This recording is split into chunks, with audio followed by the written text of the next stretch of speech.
Hey everybody, today I want to teach you my homemade cough syrup. This is a super cheap, super easy medicine that I make as soon as anybody in the family starts coughing. Doesn't matter what it's from, it could be a cold.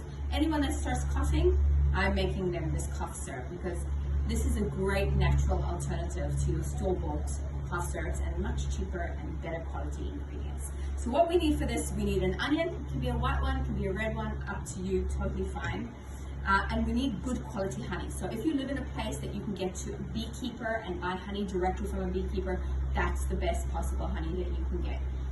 There's lots of different honeys in the market. Make sure to try and get a pure, unfiltered, untreated, unheated honey, because you don't want to get like a supermarket bought one that's full of glucose syrup.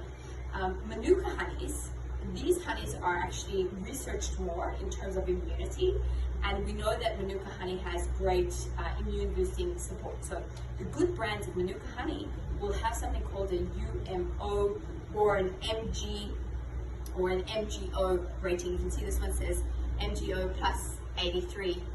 And you know that these ones are going to be high quality honeys, and the higher the rating, the higher the medicinal properties. So we've taken a spoonful of honey, put it in a bowl.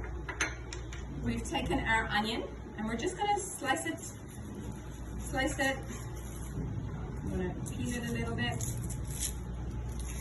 take off the skin, and we're just going to use a couple of slices, really just a couple of rings.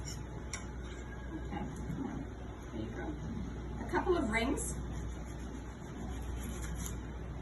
We can keep it whole, we don't need to cube it.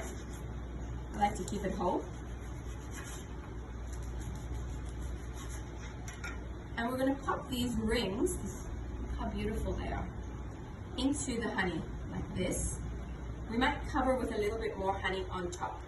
Now what happens is, the onions, they're going to release their juice, their oniony juice. It's going to mix with the honey, and onion has a lot of antiviral, antibacterial, antimicrobial properties. So does the honey. Together the two of them are going to coat your throat and going to kill off any pathogens and make it easier for you to actually breathe. But what we need to do is we need to let this rest for a few hours, maybe like 3-4 hours, until you can actually open it and see that there's liquid from the onions. And then what you do is you take out the onions and you just mix the liquid together with the honey, and you can take it as a teaspoon, just as you would do cough syrup. And the good news about it is that it's not toxic, so you can take as much as you need. So every time you cough, you can take a teaspoon, and that will really, really help you. I'm covering it up with a wax. You can do whatever you want. You can put a plate on top. I'm covering it up with some wax, and I'm going to leave it for a few hours to actually sit here and dissolve and mix together. And this is my super simple homemade cough syrup. I wish you only health and lots of love.